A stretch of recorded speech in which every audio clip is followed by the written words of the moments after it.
Hello friends, నేను మీరు Ahmed Pasha. Welcome to the media report. ధర్మం గెలిచింది. అధికార మదంతో మీడియాని తొక్కేద్దాము అని చూసిన చంద్రంబాబాయ్, జనసేన, బీజేపీ కూటమి యొక్క కుట్రని ఈరోజు ఢిల్లీ హైకోర్టు తిప్పికొట్టేసింది.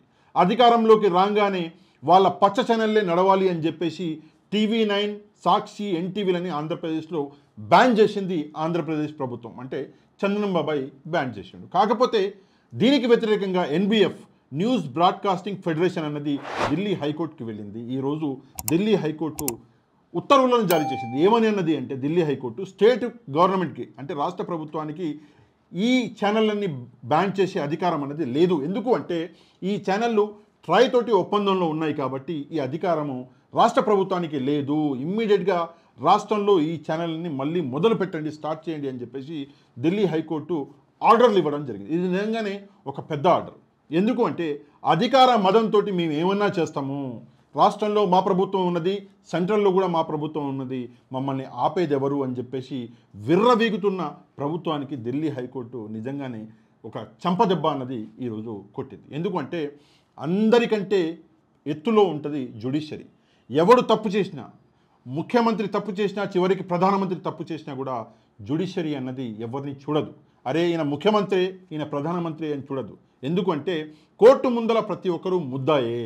కోర్టు ముఖ్యమంత్రులను వదిలిపెట్టదు, ప్రధానమంత్రులను కూడా వదిలిపెట్టదు. మీ అందరికీ తెలుసు, ఉత్తరప్రదేశ్లో అప్పుడు ఇందిరాగాంధీ గారు ప్రధానమంత్రిగా ఉన్న ఇందిరాగాంధీ గారిని అక్కడి హైకోర్టు దించేసింది. అది కోర్టుకున్న పవరు.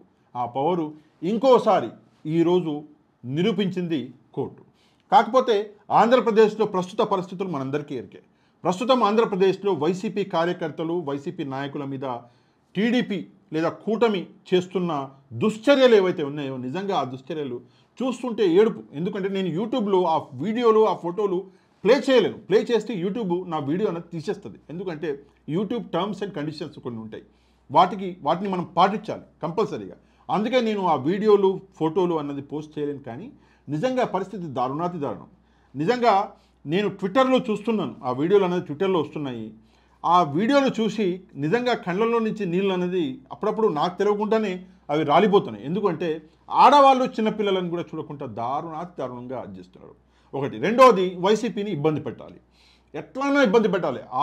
ఆఫీసులు కూల్చేయాలి, లేదంటే ఉన్న ఆఫీసర్లకి నోటీసులు ఇవ్వాలి. ఇవన్నీ చర్యలు కూటమి ప్రభుత్వం అనేది ఆల్రెడీ మొదలుపెట్టింది. కానీ ఈరోజు ఒక కొత్త ఆశ అన్నది మన ముందర అందరికి కనిపిస్తుంది. ఏంటంటే కోర్టు అన్నది న్యాయం తరఫున ఉండే ఒక జ్యుడిషియరీ సిస్టమ్. అది మనకేమైనా తప్పు జరిగితే, మనకేమైనా అన్యాయం జరిగితే తప్పకుండా మనం కోర్టుని ఆశ్రయించవచ్చు. కోర్టు ప్రభుత్వాలని చూడదు, మంచి చూడదు, చెడు చూడదు. వాళ్ళ కోర్టుకు ఉన్నది ఏంటి అంటే, ఈ అన్యాయం జరిగింది, ఈ అన్యాయానికి మేము ఒక ఆర్డర్, అన్యాయం జరిగిన వాళ్ళతోటి మేము నిలబడాలి అని చెప్పి జ్యుడిషియరీ సిస్టమ్ ఉంటుంది. కాబట్టి తప్పకుండా ఒకవేళ మీకు అన్యాయం జరిగితే కోర్టుని ఆశ్రయించవచ్చు. ఆల్రెడీ నేను మీ అందరికీ ఒక PDF అన్నది ఇచ్చిన. మీ జిల్లాలలో వైసీపీ లాయర్లు ఎవరైతే ఉన్నారో ఆ లాయర్లు మీరు వెళ్ళి డైరెక్ట్గా వాళ్ళని కలవచ్చు అని చెప్పేసి ఫోన్ నెంబర్లు కూడా ఇచ్చిన. దయచేసి మీ మీద ఏమైనా కేసులు ఉన్నా, లేకపోతే మీకు ఏమైనా అన్యాయం జరిగినా కూడా తప్పకుండా వెళ్ళండి. ఆ లాయర్లకి ఫస్ట్ ఫోన్ చేయండి. ఫోన్ చేసి వెళ్ళి కలిసి, సార్ నాకు ఇది జరిగింది అని చెప్పేసి తప్పకుండా చెప్పండి. ఈరోజు మన ఈ వీడియోలో కూడా కింద డిస్క్రిప్షన్లో నేను ఒక లింక్ ఇస్తా. ఆ లింక్ మీరు ప్రెస్ చేస్తే తప్పకుండా మీకు మొత్తం లాయర్ల డీటెయిల్స్ విత్ ఫోన్ నెంబర్స్ వస్తాయి. ఫర్ ఎగ్జాంపుల్ ఏంటంటే, కర్నూలు జిల్లా ఉంది, కర్నూలు జిల్లాకి ఎంతమంది లాయర్లు ఉన్నారు, పేర్లు, ఫోన్ నెంబర్ సహా వస్తుంది. మీరు ఫోన్ చేసి డైరెక్ట్ వెళ్ళి ఆ లాయర్ గారిని కలిసి మీరు మీ కేసు ఆయనకి ఇవ్వచ్చు. ₹1 కూడా తీసుకోడు. మొత్తం ఖర్చు మొత్తం పార్టీ అనేది భరిస్తుంది, వైసీపీ. అందుకే ఎక్కడ వెనక్కి తగ్గే అవసరమే లేదు. అన్యాయం జరిగింది అంటే తప్పకుండా వెళ్ళి కోర్టులో కేసు వేయచ్చు. తప్పకుండా వెళ్ళి కోర్టులో కేసు వేయండి. లేదంటే మీ మీద అన్యాయంగా కేసులు పెట్టినా కూడా మీరు వేయచ్చు. లేదంటే మీకేమన్నా అన్యాయం జరిగినా కూడా మీరు కేసు అనేది వేయచ్చు. ఇక ఈరోజు ఇదేదైతే అతిపెద్ద గెలుపు ఉన్నదో, చంద్రంబాబాయ్ ఓటమి ఏదైతే ఉన్నదో, ఇది మొదటి ఓటమి. రాబోయే రోజులలో చేసిన అన్యాయాలకి చాలా చాలా అంటే చాలా చూడాలి. అధికారంలో ఉన్నప్పుడే తప్పులని ఎత్తి చూపిస్తాము. అధికారంలో ఉన్నప్పుడే కోర్టుకు వెళ్ళి తప్పకుండా మీరు చేసిన తప్పులు ఏవైతే ఉన్నాయో వాటికి శిక్ష అనేది మీకు పడేటట్టు చేస్తాము. ఇక 2029లో అధికారం పోయినాక ఇక మీ అందరికీ తెలిసి ఏమవుతుందో. ఎందుకంటే ఊకే కూర్చొని ఉన్న పులిని ఊకే పుల్లబెట్టి లేపిర్రు. ఇప్పుడు ఆ పులి ఊకుంటుందా? ఒకసారి ఛాన్స్ వచ్చింది అంటే, ఒకసారి బోన్ తెరిచింది అంటే తర్వాత ఇక అదే గతి. తప్పకుండా దీని మీద మీరు ఈ వీడియోని తప్పకుండా లైక్ చేయండి, షేర్ చేయండి మీ వాట్సాప్ గ్రూపులలో. ఎందుకంటే మీరు ఎంత లైక్ చేస్తే అంత ఈ వీడియో అనేది వైరల్ అవుతుంది, ఎంత షేర్ చేస్తే అంత ఈ వీడియో అనేది వైరల్ అవుతుంది. కాబట్టి తప్పకుండా లైక్ అండ్ షేర్ చేయండి. మన ఛానల్ని సబ్స్క్రైబ్ చేసుకుని వాళ్ళు ఉంటే తప్పకుండా సబ్స్క్రైబ్ చేసుకోండి.